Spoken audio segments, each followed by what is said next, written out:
Very good evening, dear students. Welcome back to the video classes of science. So in chemistry part. So far, in the video classes, we are discussing the chapter matter in our surroundings. And also we are in the part 3. So this is the third period. So in the first two periods, so we are discussing the definition of matter, states of matter, and then we are interested to the states of matter means solids, liquids and gases. So in that we are discussing the properties of solids. So in the last class. Okay, now in the today's video class we are discussing the properties of liquids. ಈಗ ಅಲ್ಲಿ ಸಾಲಿಡ್ಸ್ನ properties ಮತ್ತು ಲಿಕ್ವಿಡ್ನ ಪ್ರಾಪರ್ಟೀಸ್ಗಳನ್ನು ನಾವು coat ಮಾಡೋದಾದ್ರೆ so what are the properties it has ಅದನ್ನು ನೋಡ್ತಾ ಹೋಗೋಣ. Okay right. So the first properties is liquids does not have a fixed or definite shape. ಈಗ ಈ ಪ್ರಶ್ನೆಗೇನು ಎಕ್ಸಾಂಪಲ್ ಮೂಲಕ ನಾವು ಅರ್ಥ ಮಾಡ್ಕೋಬಹುದು. ಈಗ ಡೆಫಿನೆಟ್ ಶೇಪ್ ಇಲ್ಲ ಅಂತ ಹೇಳಿಲ್ಲ ನಾವು. ಫಾರ್ ಎಕ್ಸಾಂಪಲ್ 1 ಲೀಟರ್ ವಾಟರ್ನ ಈಗ ಒಂದು ವಾಟರ್ ಕ್ಯಾನ್ ಒಳಗಡೆ ತುಂಬಿದ್ರೆ ವಾಟರ್ ಕ್ಯಾನ್ ಯಾವ ಶೇಪ್ ಇದೆಯೋ ಆ ಶೇಪ್ ಬಂತು. ಅದೇ ವಾಟರ್ ಕ್ಯಾನ್ ಇನ್ಯಾವುದೋ ಒಂದು ಕಡೆ ಒಂದು ಬೌಲ್ಗೆ ಇಟ್ಟರೆ ಬೌಲ್ ಒಳಗಡೆ ಸೇರಿದ್ರೆ ಬೌಲ್ ಯಾವ ಶೇಪ್ ಇದೆಯೋ ಅದಕ್ಕೆ ಬಂತು. ಹೌದಾ? ರೈಟ್. ಸೊ ಫಾರ್ ಎಕ್ಸಾಂಪಲ್ ನಿಮ್ಮ ಮನೇಲಿ ಇರ್ತಕ್ಕಂಥ ತೊಟ್ಟಿ, ಆ ತೊಟ್ಟಿಗೆ ನೀರು ಹಾಕಿದ್ರೆ ಆ ತೊಟ್ಟಿ ಯಾವ ಶೇಪ್ ಇರ್ತದೋ ಆ ಶೇಪ್ಗೆ ಏನಾಯ್ತು ನೀರು ಆ ಶೇಪಿಗೆ ಅದು ಬಂದೋಗ್ಬಿಡ್ತದೆ. ಅಂದರೆ so does not have definite shape, ಅದಕ್ಕೆ ತಂದೇ ಆದ ಶೇಪ್ ಇಲ್ಲ. ಸಾಲಿಡ್ಗೆ ಫಾರ್ ಎಕ್ಸಾಂಪಲ್ ಒಂದು ಯಾವುದೋ ಒಂದು ಟೆಕ್ಸ್ಟ್ ಬುಕ್ ತೊಗೊಂಡ್ರೆ ಆ ಟೆಕ್ಸ್ಟ್ ಬುಕ್ ಒಂಥರ ಸಾಲಿಡ್ ಫಿಕ್ಸ್ಡ್ ಶೇಪ್ ಅದು. ನಮಗೆ ಒಂದು ಪೆನ್ ಅಂದರೆ ಅದಕ್ಕೆ ಫಿಕ್ಸ್ಡ್ ಶೇಪ್ ಗೊತ್ತಾಗ್ಬಿಡ್ತದೆ ನಮಗೆ. ಅದೇ ನೀನು ವಾಟರ್ ಅಂತ ಬಂದರೆ ಅದಕ್ಕೆ ಡೆಫಿನೆಟ್ ಶೇಪ್ ಇಲ್ಲ. ನೀನು ಯಾವುದ್ರೊಳಗಡೆ ಅದನ್ನು ಇಡ್ತೀಯೋ ಆ ಶೇಪಲ್ಲಿ ಆ ವಾಟರ್ ಇರ್ತದೆ ಅನ್ನೋದು ನಾವು ಅರ್ಥ ಮಾಡ್ಕೋಬೋದು. Second one is definite value. ನೀನು ಯಾವ್ಯಾವ್ದ್ರೊಳಗಡೆ ಇಟ್ಟರೂ ಕೂಡ ಅದರ ಕ್ವಾಂಟಿಟಿ ಅದರ ಸೈಜು ಚೇಂಜಸ್ ಆಗಲ್ಲ. ಫಾರ್ ಎಕ್ಸಾಂಪಲ್ 1 ಲೀಟರ್, ಆ 1 ಲೀಟರ್ನ ನಿಮಗೆ ಯಾವುದ್ರೊಳಗಡೆ ನಾನು ಸ್ಟೋರ್ ಮಾಡಿರೋ ಅದರ value is does not changes, it has fixed value. Next ನಾವು ಅಷ್ಟೇ ಇರ್ತದೆ. So it has definite value.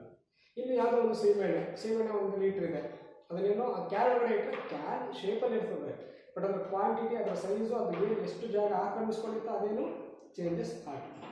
So this is the second property. Next one is liquids or fluids. ಈಗ ನಾವು ಸಾಲಿಡ್ಸಲ್ಲಿ ಕಲಿತಾ ಇದ್ವಿ, the solids does not flow ಅಂತ ಹೇಳ್ತಾ ಇದ್ವಿ, ಫ್ಲೋ ಈಸಿಲಿ ಅಂತ ಹೇಳ್ತಾ ಇದ್ವಿ. ಈಗ ಸಾಲಿಡ್ ಈಸಿಯಾಗಿ ಫ್ಲೋ ಆಗಲ್ಲ, but in liquids can flow easily. So that's why the liquids are fluids. Fluids ಅಂತ ಹೇಳಿದ್ರೆ ಈಸಿ ಟು ಫ್ಲೋ, ಆರಾಮಾಗಿ ಕರ್ಕೊಂಡು ಹೋಗುತ್ತೆ, ನೀರು ಆರಾಮಾಗಿ ಕರ್ಕೊಂಡು ಹೋಗುತ್ತೆ. ಹೌದಾ? Right. Next one is particles are loosely arranged. ಈಗ ನೀವು ಸಾಲಿಡ್ ತಗೊಂಡ್ರೆ ಈಗ ಪಾರ್ಟಿಕಲ್ಸ್ನ ಅರೇಂಜ್ಮೆಂಟ್ ನಾವು ಟೆಕ್ಸ್ಟ್ ಬುಕ್ಕಲ್ಲಿ ನೋಡೋದಾದ್ರೆ ಒಂದು ಚಿತ್ರ ಇದೆ. ಸೊ ಸಾಲಿಡಲ್ಲಿ ಎಲ್ಲ ಪಾರ್ಟಿಕಲ್ಸು ಟೈಟಾಗಿ ಅರೇಂಜ್ ಆಗಿದೆ. ಅದು ಲಿಕ್ವಿಡ್ಗೆ ಬಂದರೆ ಫ್ರೀಯಾಗಿ ಅರೇಂಜ್ ಆಗಿದೆ. ಇನ್ನು ಏರಿಗೆ ಬಂದರೆ ತುಂಬ ಫ್ರೀಯಾಗಿ ಅರೇಂಜ್ ಆಗಿದೆ, ಫ್ರೀಲಿ ಅರೇಂಜ್ ಆಗಿದೆ. ನಾವು ಲಿಕ್ವಿಡ್ ಬಗ್ಗೆ ಬರೀತಾ ಇರೋದ್ರಿಂದ particles are loosely arranged or loosely packed. Next one is liquids can diffuse in liquid. So in the last class we understood the meaning of diffusion. Diffusion ಅಂತ ಹೇಳಿದ್ರೆ ಇಂಟರ್ಮಿಕ್ಸಿಂಗ್, ಒಂದೊಳಗಡೆ ಒಂದು mix ಆಗುವಂಥದ್ದು ಅಂತ. ಈಗ ಲಿಕ್ವಿಡ್ ಒಳಗಡೆ ಲಿಕ್ವಿಡ್ ಡಿಫ್ಯೂಸ್ ಆಗುತ್ತೆ. For example, so ಇದನ್ನ example ತಗೊಳ್ಳೋದಾದರೆ juice. ಈಗ ನೀವು ಮನೇಲಿ ಜ್ಯೂಸ್ ಮಾಡಬೇಕು ಅನ್ನೋದಾದರೆ ಈಗ ಫಸ್ಟ್ ಏನು ಮಾಡ್ತೀರಿ, ವಾಟರ್ ತೊಗೊಂಡಿರ್ತೀರಿ, ಆ ವಾಟರ್ ಒಳಗಡೆ ಜ್ಯೂಸ್ನ ಲೆಮನ್ನನ್ನು ಅದ್ರೊಳಗಡೆ ಹಿಂಡ್ತೀರಿ. ಅಂದರೆ ಆ ಜ್ಯೂಸ್ ಇಂಥದ್ದು ಕೂಡ ಲಿಕ್ವಿಡೇ, ವಾಟರ್ ಕೂಡ ಲಿಕ್ವಿಡೇ. ಆ ಲೆಮನ್ ಜ್ಯೂಸ್ನ ವಾಟರ್ ಪಾರ್ಟಿಕಲ್ಸು ಆ ವಾಟರ್ ಒಳಗಡೆ ಈಸಿಯಾಗಿ ಡಿಫ್ಯೂಸ್ ಆಗುತ್ತೆ, ಅಂದರೆ ಒಂದೊಳಗಡೆ ಒಂದು ಇಂಟರ್ಮಿಕ್ಸ್ ಆಗಿಬಿಡ್ತದೆ ಅಂತ. ಅಂದರೆ ಪ್ರಾಪರ್ಟಿ ನಾವು ತಗೊಂಡಿರೋದು liquid can diffuse in liquids. So ಒಂದು ಲಿಕ್ವಿಡ್ ಇನ್ನೊಂದು ಲಿಕ್ವಿಡ್ ಒಳಗಡೆ ಈಸಿಯಾಗಿ ಮಿಕ್ಸ್ ಆಗುತ್ತೆ ಅನ್ನೋ ಒಂದು ಪ್ರಾಪರ್ಟಿ ನಾವು ತಗೊಂಡ್ವಿ. Next one is less compressibility. ಈಗ ಸಾಲಿಡ್ನ ನೀನು ಕಂಪ್ರೆಸ್ ಮಾಡೋಕ್ಕಾಗಲ್ಲ ಅದನ್ನು ನಾವು ಕಲ್ತಿದ್ವಿ. ನೆಗ್ಲಿಜಿಬಲ್ ಕಂಪ್ರೆಸಿಬಿಲಿಟಿ, ಕಂಪ್ರೆಸ್ ಮಾಡೋಕ್ಕಾಗಲ್ಲ, ಕಂಪ್ರೆಸ್ ಮಾಡಿದ್ರು ಕೂಡ ಇಟ್ ಈಸ್ ವೆರಿ ನೆಗ್ಲಿಜಿಬಲ್. ಎಷ್ಟಪ್ಪ ಕಂಪ್ರೆಷನ್ ಆಯಿತು ಅಂದರೆ ನೆಗ್ಲಿಜಿಬಲ್, ವೆರಿ ಲೆಸ್. ಅದೇ ನೀನೇನಾದರೂ ಲಿಕ್ವಿಡ್ ಕಡೆಗೆ ಬಂದರೆ ಅದಕ್ಕೆ ಅವನೊಂದು ಚಿತ್ರ ಕೊಟ್ಟಿದ್ದಾನೆ. ಅದರೊಳಗಡೆ ನೋಡಿ, ಸಿರಂಜ್ ಒಳಗಡೆ ನೀರನ್ನ ಫಿಲ್ ಮಾಡಿ ಮೇಲ್ಗಡೆ ರಬ್ಬರ್ ಕಾರ್ಕಿಂದ ಫಿಕ್ಸ್ ಮಾಡಿಬಿಟ್ಟಿದ್ದಾರೆ ಇದಾಗ್ದಂಗೆ, ಅದು ಮೇಲ್ಗಡೆ ಫಿಕ್ಸ್ ಆಗಿಬಿಟ್ಟಿದೆ, ಅದೇನು ಅದು ಕ್ಲೋಸ್ ಆಗಿಬಿಟ್ಟಿದೆ, ಕೆಳಗಡೆಯಿಂದ ಪ್ರೆಸ್ ಮಾಡ್ತಾನೆ ಅದು. ಹಿಂಗೆ ಪ್ರೆಸ್ ಮಾಡಿದಾಗ ಅದೇ ನಿಮ್ಗೆ ಸಾಲಿಡ್ ಆದರೆ ನೆಗ್ಲಿಜಿಬಲ್ ಕಂಪ್ರೆಸಬಿಲಿಟಿ, ಅದು ಲಿಕ್ವಿಡ್ ಆದರೆ ಸ್ವಲ್ಪ ಕಂಪ್ರೆಸ್ ಆಗುತ್ತೆ ಕಂಪೇರ್ ಟು ಸಾಲಿಡ್ಸ್. ಸಾಲಿಡ್ ಹೋಲಿಸ್ಕೊಂಡ್ರೆ ಅಲ್ಲಿ ನೆಗ್ಲಿಜಿಬಲ್ ಕಂಪ್ರೆಸಬಿಲಿಟಿ, ಬಟ್ ಲಿಕ್ವಿಡ್ ಬಂದರೆ ಇಟ್ ಹ್ಯಾಸ್ ಲೆಸ್ ಕಂಪ್ರೆಸಬಿಲಿಟಿ, ಸ್ವಲ್ಪ ಕಂಪ್ರೆಸ್ ಮಾಡ್ಬೋದು, ಸ್ವಲ್ಪ. ಇದು ಕೂಡ ತೀರಾ ಸ್ವಲ್ಪನೇ, ಇದು ಕೂಡ ನೆಗ್ಲಿಜಿಬಲ್ ಅಂತ ಹೇಳಂಗಿಲ್ಲ, ಬಟ್ ಲೆಸ್ ಕಂಪ್ರೆಸಬಿಲಿಟಿ ಅಂತ ನಾವು ಕೋಟ್ ಮಾಡ್ತಿದ್ದೀವಿ. Next one is intermolecular spaces is more than solids.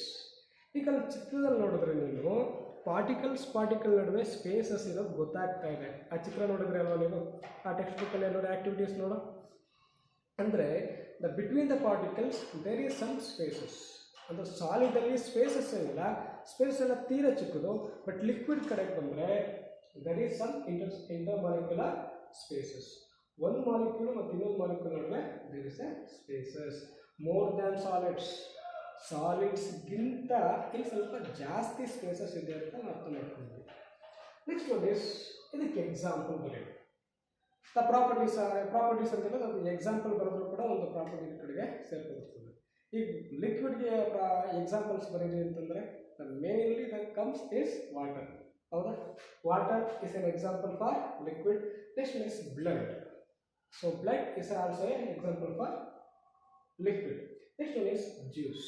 Next one is kerosene, petrol, diesel. ಇವೆಲ್ಲ ಕೂಡ ಎಲ್ಲಿ ಸೇರ್ಕೊಳ್ಳುತ್ತದೆ?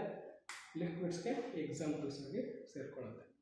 Okay dear students, so now you are understood the properties of liquids. Then example ಕೇಳೋದು ಕೂಡ ಒಂದು 2 marks ಕೇಳ್ತಾನೆ. You have to write any 4.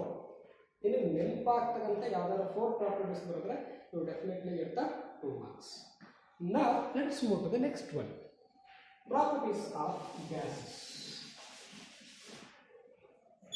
ಈಗ solids ಕೇಳಿದ್ರೆ, liquids ಕೇಳಿದ್ರೆ, ಈಗ ಈ ಕಡೆಗೆ ನಾವು ಇದು ಕಲ್ತ್ಕೊಳ್ಳೋಣ. ಗ್ಯಾಸಸ್ ಯಾವ್ಯಾವ ಪ್ರಾಪರ್ಟೀಸ್ಗಳನ್ನು ನೀನು ಕೋಟ್ ಮಾಡ್ಬೋದು ಅಂತ ನೋಡೋಣ. ರೈಟ್. ಸೊ ಈಗ ಗ್ಯಾಸಸ್ ಎಲ್ಲರೂ ನೋಡ್ಕೊಳ್ಳೋಣ. ವಾಪಸ್ ಬಂದಿಂದ ಬರೀ.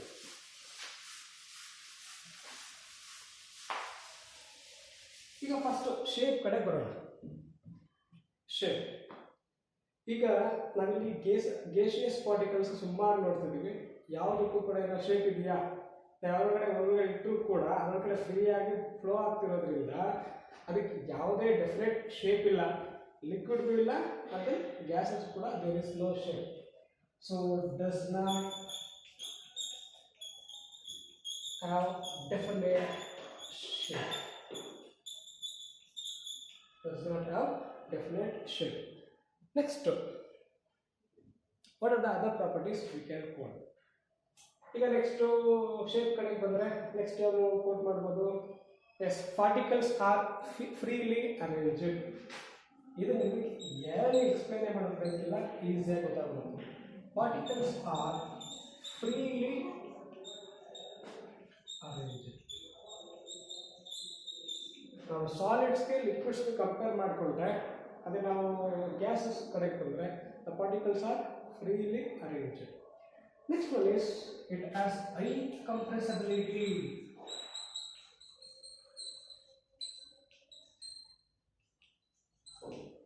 ಈಗ ಸಾಲಿಡಲ್ಲಿ ನೆಗ್ಲಿಜಿಬಲ್, ಲಿಕ್ವಿಡಲ್ಲಿ ಲೆಸ್ ಕಂಪ್ರೆಸಬಿಲಿಟಿ. ನಾವು ಗ್ಯಾಸಸ್ ಕಡೆಗೆ ಬಂದರೆ ಹೈ ಕಂಪ್ರೆಸಬಿಲಿಟಿ. ಈಗ ನೀನು ಅದೇ ಸಿರಿಂಜ್ ಒಳಗಡೆ ನೀರು ಇಟ್ಕೊಳ್ಳೋದು ಬೇಡ, ಸಾಲಿಡ್ ಇಟ್ಕೊಳ್ಳೋದು ಬೇಡ, ಗಾಳಿ ಇರ್ತದೆ. ಆ ಗಾಳಿ ಮೇಲ್ಗಡೆ ಆ ಸಿರಿಂಜ್ ಒಳಗಡೆ ಮೇಲ್ಗಡೆದು ಕ್ಲೋಸ್ ಮಾಡಿಕೊಳ್ಳೋಣ. ಹಿಂಗೆ ಪ್ರೆಸ್ ಮಾಡಿ ನೋಡಿದ್ರೆ ತೀರಾ ಸ್ಮಾಲ್ ವ್ಯಾಲ್ಯೂ ಬರೋ ತನಕನೂ ಕೂಡ ನಾವೇನು ಮಾಡ್ಬೋದು? ಕಂಪ್ರೆಸ್ ಮಾಡ್ಬೋದು. ಅಂದರೆ ನಮಗಿಲ್ಲಿ ಈ ಒಂದು ಚಿತ್ರದಿಂದ ನಮ್ಗೆ ಅರ್ಥ ಆಗೋದು ಗ್ಯಾಸಸ್ ಹ್ಯಾವ್ ಹೈ ಕಂಪ್ರೆಸಬಿಲಿಟಿ ಎಲ್ಲ ನಮಗೆ ಅರ್ಥ ಆಗುತ್ತೆ. And intermolecular spaces is large. ಹೌದಾ? ಪಾರ್ಟಿಕಲ್ ನಡುವೆ ಸ್ಪೇಸಸ್ ಏನಾಗಿದೆ? ಜಾಸ್ತಿ ಇದೆ. Intermolecular spaces is more. ಅದು ಚಿತ್ರದಲ್ಲೇ ನಮ್ಗೆ ಅರ್ಥ ಆಗುತ್ತೆ. ಅಲ್ಲೊಂದು ಚಿತ್ರ ಕೊಟ್ಟಿದೆ ನೋಡು, ಪಾರ್ಟಿಕಲ್ಸ್ ನಡುವೆ the spaces is more. Compare to the solids, compare to the liquids. So ಇದು ನಿಮ್ಗೆ ಈಸಿಯಾಗಿ ಅರ್ಥ ಆಗುತ್ತೆ. Next one is as a gases can diffuse in gases and liquids. ಇದು ಹೇಗೆ ಅನ್ನೋದನ್ನ ಅರ್ಥ ಮಾಡ್ಕೊಳ್ಳೋಣ.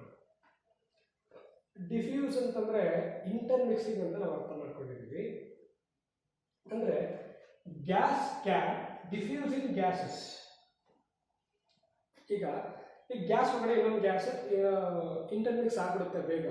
ಫಾರ್ ಎಕ್ಸಾಂಪಲ್, ಇದಕ್ಕೆ ಬೆಸ್ಟ್ ಎಕ್ಸಾಂಪಲ್ ತಗೊಳ್ಳೋದಾದ್ರೆ ಗ್ಯಾಸಸ್ ಮಿಕ್ಸ್ ಆಗುತ್ತೆ ಅನ್ನೋದಾದ್ರೆ ಫಾರ್ ಈ ಥರ ತಗೊಂಡ್ರೆ ಒಂದು ಗಂಧದ ಕಡ್ಡಿ ತಗೊಂಡ್ರೆ ಆ ಥರ ಬೇಡ.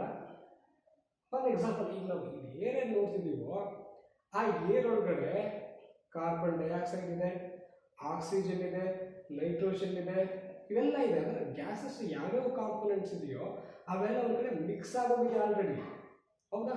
ಅಂದರೆ gases can diffuse in the gases. So ಇದು ಒಂದು ಎಕ್ಸಾಂಪಲ್ ಆಗಿ ಸಿಕ್ತು. ಸೊ ಅದನ್ನು ಈಸಿಯಾಗಿ ಅರ್ಥ ಮಾಡ್ಕೋಬೋದು. Next one is gases can diffuse in liquids also. Gases liquids ಹೊರಗಡೆನೂ ಕೂಡ ಡಿಫ್ಯೂಸ್ ಆಗಿರ್ತದೆ, ಮಿಕ್ಸ್ ಆಗಿರ್ತದೆ ಅಂತ. ಇದಕ್ಕೆ ನೀವು ಎಕ್ಸಾಂಪಲ್ ಯಾವ ರೀತಿ ತಿಳ್ಕೊಬೋದು ಅಂತಂದರೆ, ಫಾರ್ ಎಕ್ಸಾಂಪಲ್, ಈಗ ಒಂದು ಫಿಶ್ಶು ನೀರೊಳಗಡೆ ಇದೆ ಅಂದರೆ ಆ between the water particle there is an oxygen. Oxygen ಇರೋದ್ರಿಂದ ಆ ಆಕ್ಸಿಜನ್ನ ಬಳಸ್ಕೊಂಡು ಆ ಫಿಶ್ ಏನಾಗ್ತಾ ಇದೆ, ಸರ್ವೈವ್ ಆಗ್ತಾ ಇದೆ. ಅಂದರೆ gas can diffuse between the liquids. Liquids ಒಳಗಡೆನೂ ಕೂಡ ಆ ಗ್ಯಾಸಸ್ಸು ಮಿಕ್ಸ್ ಆಗಿರುತ್ತೆ ಅನ್ನೋದು ಅರ್ಥ ಮಾಡ್ಕೊಂಡು. Gases can diffuse in gases and liquids. So this is the fifth property. Next one is yes, it does not have definite shape and value. Definite shape ಇಲ್ಲ, definite value ಕೂಡ ಇಲ್ಲ. Value ಅಂತಂದ್ರೆ ಒಂದು fixed value ಅಂತ ಇಲ್ಲ ಅದಕ್ಕೆ. Okay, it is free. ನಾವು ಬೇಕಾದ್ರೆ ಯಾವಾಗ ಒಂದು ಕಡೆ ಫಿಕ್ಸ್ ಮಾಡಿ ಕಂಪ್ರೆಸ್ ಮಾಡಿ ಇಟ್ಕೊಂಡಾಗ ಅಷ್ಟೇ ವ್ಯಾಲ್ಯೂ ಬರುತ್ತೆ.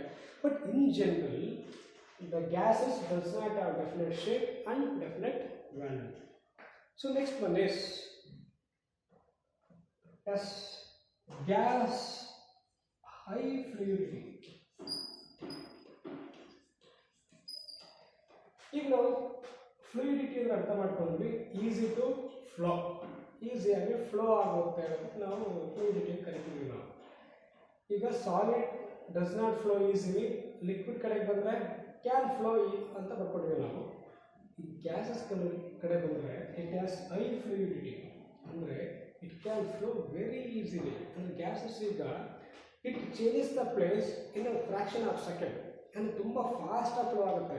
ಅಲ್ಲಿ ಗಾಡಿ ಇತ್ತು ಅಂತಂದರೆ ಈಸಿಯಾಗಿ ಫ್ಲೋ ಆಗ್ತಾ ಇದೆ, ಎಲ್ಲ ಕಡೆ ಫ್ಲೋ ಆಗ್ತಾ ಇದೆ. ಅಂದರೆ the gas can flow very easily. ಆ changes the place from one place to another place easily. ಅಂದರೆ ಈಸಿಯಾಗಿ ಫ್ಲೋ ಆಗುತ್ತೆ ಅನ್ನೋದನ್ನು ನಾವು ಅರ್ಥ ಮಾಡ್ಕೊಂಡ್ವಿ. ಸೊ ನಾವು ಇನ್ನು ನಾವು ಎಕ್ಸಾಂಪಲ್ಸ್ಗಳೇ ಬರೆಯೋದಾದರೆ, so right, so these are the some properties of gases. Okay, density ಬರೋದಾದ್ರೆ it has very low density. Very low density. It has very low density. ಈಗ ಡೆನ್ಸಿಟಿ ಅಂತ ಬರೋದಾದ್ರೆ, ಈಗ ಸಾಲಿಡ್ ಬರೀ ಇಷ್ಟೇ ತಗೊಂಡ್ರೆ, ಸಾಲಿಡ್ ಬರೀ ಇಷ್ಟು ಸೈಜ್ ಒಳಗಡೆ ಜಾಸ್ತಿ ಮಾಸ್ ಇದೆ ಇದಕ್ಕೆ. ಇದನ್ನು ವೇವ್ ಮಾಡಿದ್ರೆ ಫಾರ್ ಎಕ್ಸಾಂಪಲ್ 1 ಗ್ರಾಮಿಂದ 2 ಗ್ರಾಮ್ ಬರ್ಬೋದು. ಇಷ್ಟೇ ಒಂದು ಶೇಪ್ ಇರ್ತಕ್ಕಂಥ ಟ್ಯೂಬ್ ಒಳಗಡೆ ವಾಟರ್ನ ಫಿಲ್ ಮಾಡಿ ವೇವ್ ಮಾಡಿದ್ರೆ ಹಾಗಾದ್ರೆ ಅಲ್ಲಿ ಬರ್ತಕ್ಕಂಥ ಮಾಸ್ ಕಮ್ಮಿ. ಅದೇ ಇಷ್ಟೇ ಶೇಪ್ ಒಳಗಡೆ ಏರ್ನ ಫಿಲ್ ಮಾಡಿ ವೇವ್ ಮಾಡಿದ್ರೆ ಆಗ ಬರ್ತಕ್ಕಂಥ ಮಾಸೇ ಬೇರೆ. ಅಂದರೆ ಇದು ಕಡಿಮೆ ಜಾಗದಲ್ಲಿ ಕಡಿಮೆ ವ್ಯಾಲ್ಯೂನಲ್ಲಿ ಜಾಸ್ತಿ ಮಾಸ್ ತೋರಿಸಿದ್ರೆ ಹೈ ಡೆನ್ಸಿಟಿ ಅಂತ ಕರಿತೀವಿ ನಾವು. ಅದಕ್ಕೆ ಹೇಳೋದು ನಾವು solids have very high density, liquids have low density, but in the gases it has very low density. ಅಂದರೆ ಅದು ಜಾಸ್ತಿ ಜಾಗವನ್ನು ಆಕ್ರಮಿಸ್ಕೊಳ್ತದೆ. ಓಕೆ, ಈ ರೀತಿಯಾಗಿ ನಾವಿಲ್ಲಿ ಅರ್ಥ ಮಾಡ್ಕೊಳ್ಳೋದು. ಓಕೆ. ಸೊ ಇದಕ್ಕೆ ನೀವು ಎಕ್ಸಾಂಪಲ್ಸ್ ಬರೆಯೋದಾದರೆ, ಸೊ ಎಕ್ಸಾಂಪಲ್ ಬರೆಯೋದಾದರೆ oxygen, carbon dioxide, nitrogen, okay, sulfur. So these are the some of the example for the gases. Okay, dear students, so in the class we are discussing the properties of liquids and properties of gases. Okay, so after the completion of this video class I will send the notes. So ಇವತ್ತು ಯಾವುದೂ homework ಇರಲ್ಲ, ನಾನು notes ಕೊಡ್ತೀನಿ. ಆ ನೋಟ್ಸ್ನ ನೀನು ನೋಟ್ಬುಕ್ಕಲ್ಲಿ ಬರೀತಾ ಹೋಗ್ಬೇಕು. ಬರೆದಾದ ತಕ್ಷಣ ಒಂದು ಫೋಟೋಸ್ ನಿಮಗೆ ಕಳಿಸ್ಕೊಡು. Okay, all the best for your all the online classes. All the best.